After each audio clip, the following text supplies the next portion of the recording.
And thanks y'all for joining us today. I'm really excited to visit with you and look forward to get to know you in person. First thing I'd like to do is just thank Chancellor Lane for giving me this opportunity. I tell you, my wife and I are just extremely excited, and the interview process was great. I knew 10 minutes into this interview that I really wanted this job. And I interviewed for a few jobs here lately, and there were some that 10 minutes into them, I knew I didn't want this job. But with Chancellor Lane, I just felt like we clicked immediately. And I just really liked everything about him, his authenticity, his whole demeanor and style. And I just knew this is a guy that I want to work with. And so I'm just so glad that it worked out and that I get to be a part of his team and be at SIU. I'd also like to thank Matt Kupek for his job as the interim AD for their almost a year now. And that's a thankless job, being interim. And he's done a really nice job with it. And he could not be more gracious to me and to my wife, and has been very helpful in the transition so far. So I really appreciate Matt and his efforts. But as I mentioned, Monica and I are just really, really excited to be here and to get to Carbondale. This is a university that I'm very familiar with, having started my career at a member school up the road. I won't mention their name, but I think we know who they are. But familiar with Carbondale and the area, and it's exactly what Monica and I have been looking for. So for this to work out is just really exciting. We've been wanting a smaller town, a rural feel. Obviously, that's what Southern Illinois is, and love the tradition and history that there is with this department and this university. And so just excited that I get to be a part of that, and hopefully we can build upon that and take it to even greater heights. It's a great school. As I mentioned, it's in a great league. It's in the best FCS football league in the country by far. The Missouri Valley is typically a top 10 basketball league in the country. So there's great basketball that's played there. Obviously, storied tradition there with an NIT victory, 3 different Sweet 16, number of NCAA appearances. So just so much history and tradition that that's what makes this opportunity so exciting. I'm going to bring a lot of energy and a lot of passion to this job. I think those are my strengths. I love what I do. I love being around the young people. I really do. We have a great opportunity in what we do to impact the lives of some young people that, because they're very gifted and talented and can play a sport, we can teach them through competition a lot of things and get them ready for life, and hopefully make some friends for life. And I'm very passionate about that. So I can't wait to get onto campus and get around those young people and those coaches that are going to help build and mold these young people and lead them to success for the rest of their life.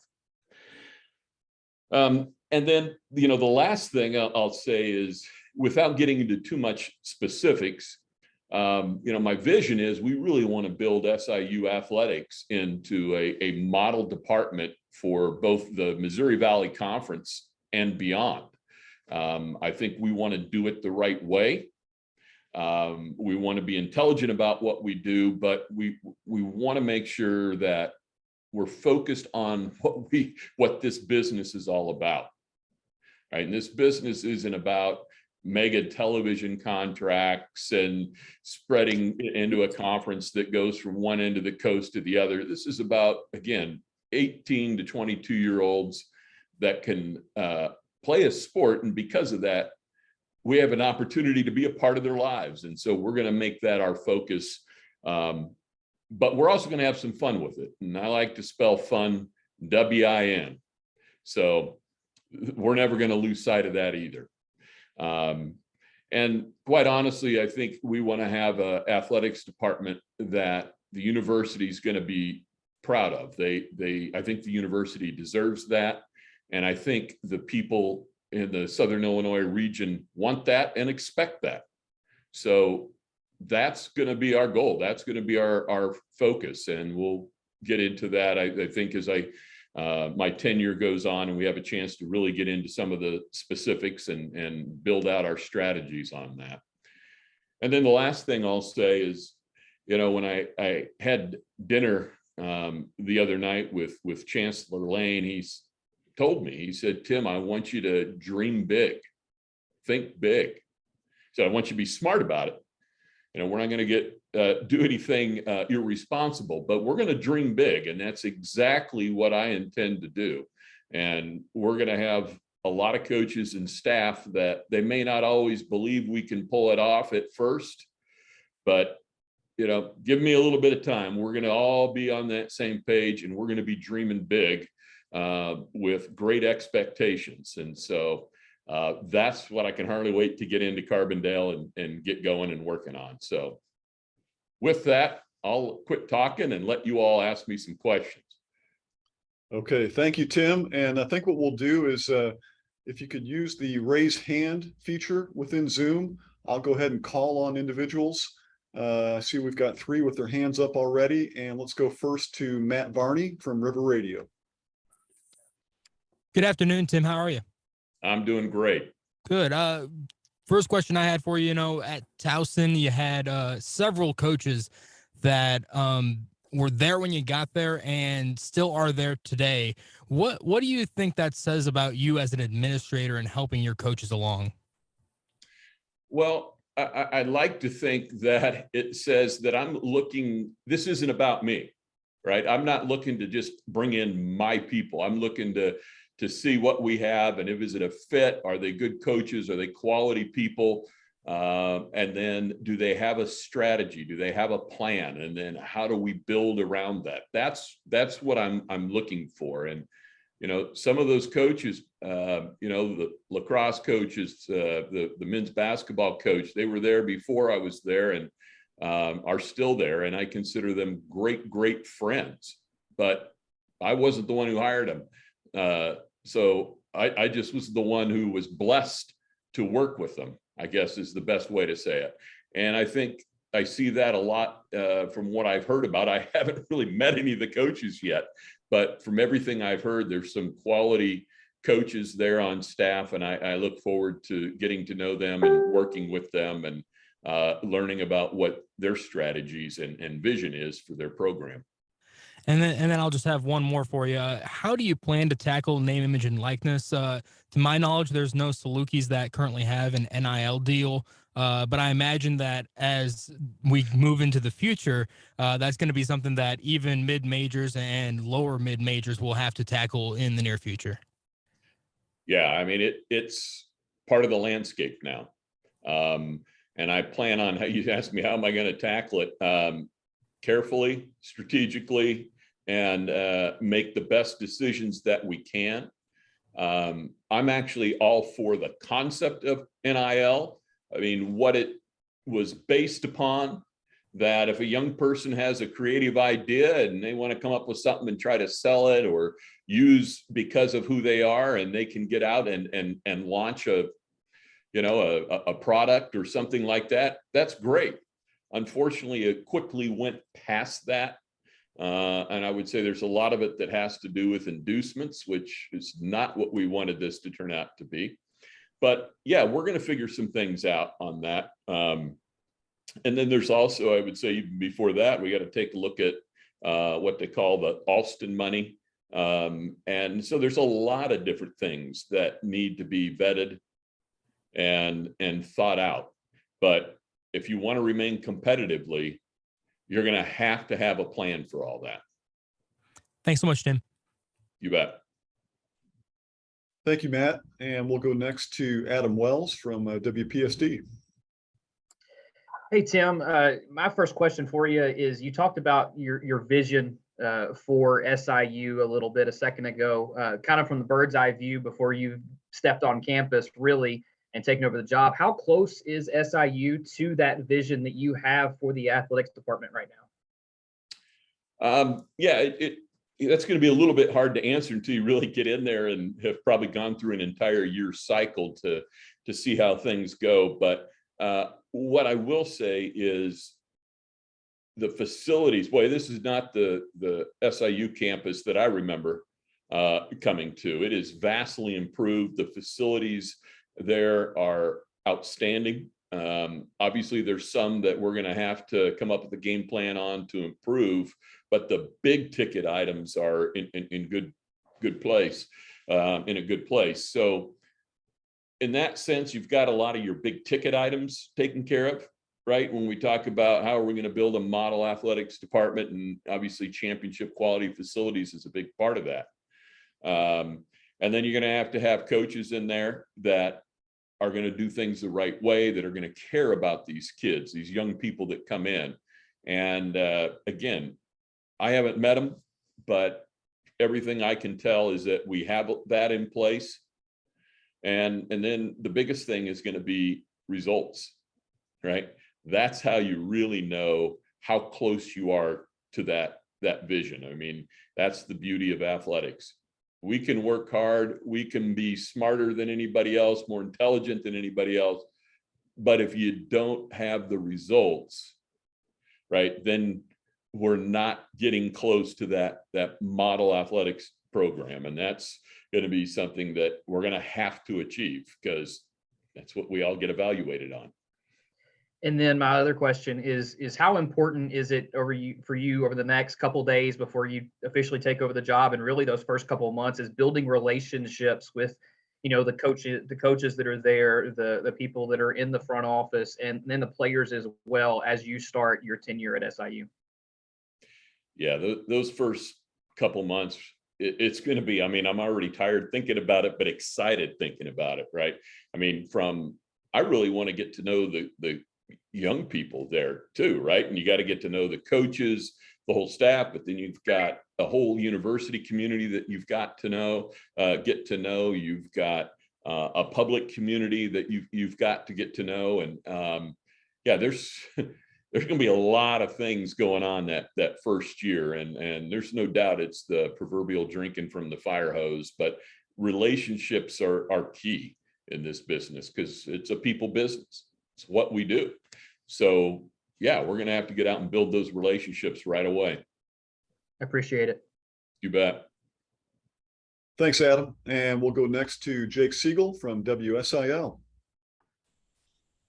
So my first question for you is, what exactly attracted you to this job? Was there something specific? Well, yeah, as I mentioned earlier, it was really what I've been looking for quite some time now. I mean, I love the scenic beauty of the area, the ruralness of the campus and the town and all that. I grew up in a small town of 21,000 people was the size of the town I grew up in. It's bigger than that now, but my wife grew up in a town of 500 people.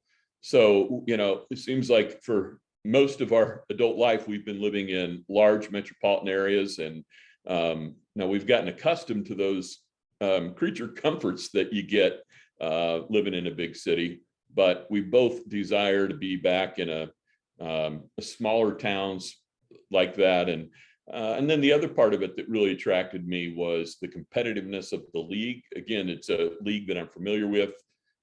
I've been to Carbondale, and I know how competitive those programs have been over the years, right? I've been on the losing end of those and now hope to be on the winning end of those. So it's a great place. And then lastly, the chancellor, right? That was the other thing. There were a couple of things that I was looking for, but I wanted to have a chancellor that was a good fit for me, and just somebody that I respect and will want to be around and work with. In terms of your expectations, obviously there's a lot on your plate right now. What do you hope to accomplish within your first month or 2 months once you arrive here?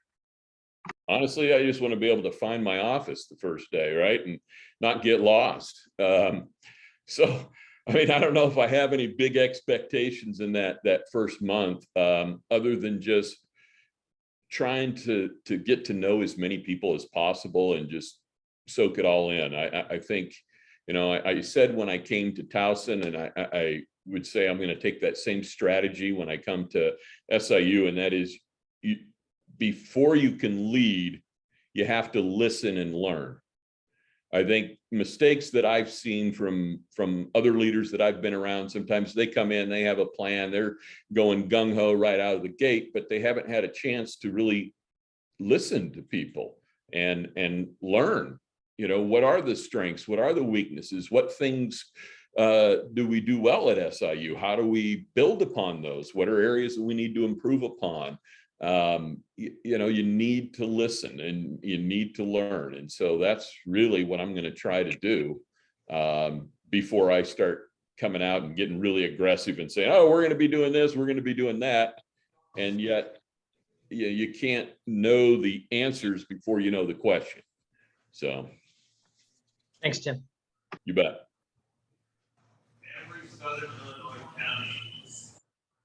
Okay, looks like Todd Richards has his hand up. Go ahead, Todd. Yeah, how you doing, Tim? I'm with KFES 12, the sports director. Nice to have you. Great. Thanks for being on here today with me. You've answered so many of my questions. You're not making it easy on me. You've done a good job with all that. I do have one, though, for the fan base that's just wondering, kind of what your style is, the kind of personality that they're getting. What would you have to say to them? Authentic. I mean, it's as simple as I can say, but that's the one thing that people always say about me is that I'm very authentic.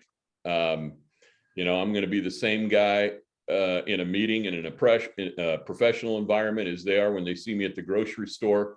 I'm a very passionate guy, as I'd mentioned earlier, with a lot of energy. I mean, those are my strengths. And so I'm going to try to play to those as much as I can. And so that's what I would say my style is passionate and authentic. All right. Thank you. You bet. Okay, thanks, Todd. Are there other questions for Tim? Yeah, can you hear me, Tom?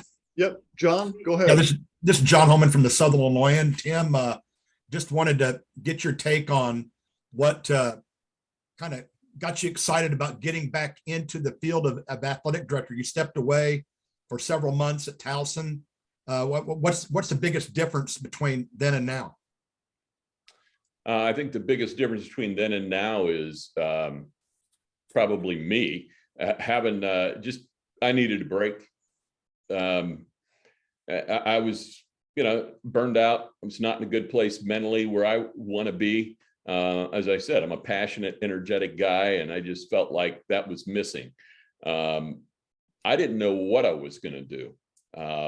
Basically, I had a divorce at Towson, if you will, and that can be painful, right? And hurtful, and you're in a bad spot. And I just needed to get back into a good spot.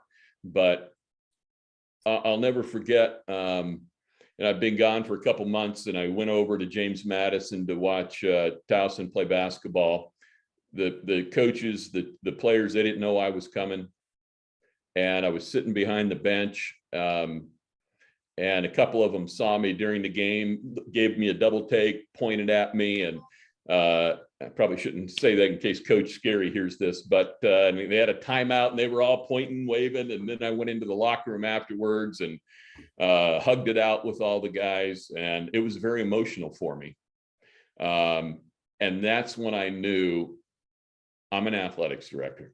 That's what I want to do. I need to get back to that because I honestly didn't know what I was going to do. I looked at a lot of different things, but I just needed to get rejuvenated, get that passion, get that energy back, because that's important to me. Again, that's who I am. So hopefully that answers your question. It does. Thank you very much. You bet. Thank you, John. And Matt, I see your hand is up again. Do you have a follow-up question? Yeah, I had just one more question for you, Tim. I know a lot of your programs at Towson had great success under you. Your football team went to the FCS championship in 2014. A lot of the Saluki programs have feel like they're on that cusp of getting to that next level. Even the football team potentially getting to the title game in past couple years even. What can you do? What experience do you have, especially from Towson, that you can kind of help all your programs get to that next level as they all feel like they're kind of going through that evolutionary period?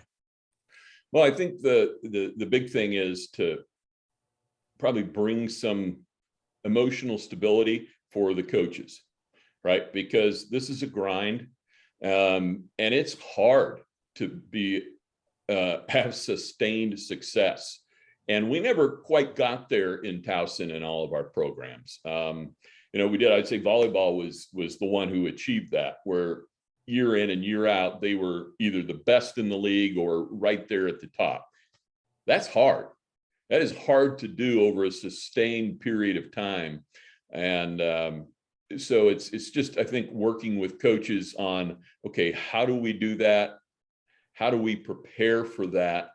Because when you're building a program, right, I always use the example that I think is such a great example is when you look at what Frank Beamer did at Virginia Tech.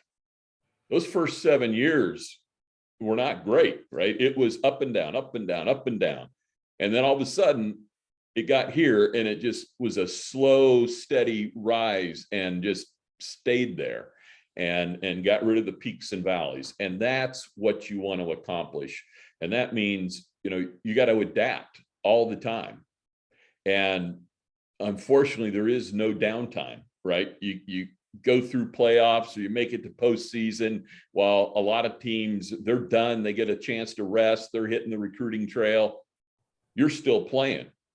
And that's hard. That's why when I look at the success that North Dakota State has had in football, I mean, that's just unreal to be going that far past everybody else in a season. And it really, to be honest with you, you might think it's an advantage, and it is from a recruiting and brand. I don't want to say that it's not, but you also have some challenges with that, right? When everybody else is out on the recruiting trail and they're doing this, you're still preparing for the next game. And that's hard. And so what they've been able to do is tremendous. And not a lot of people can do that, but hopefully we can work on that and really plan for that, because that's when you have true success, is when you can sustain it and do it year after year after year. Thanks, Tim. You bet.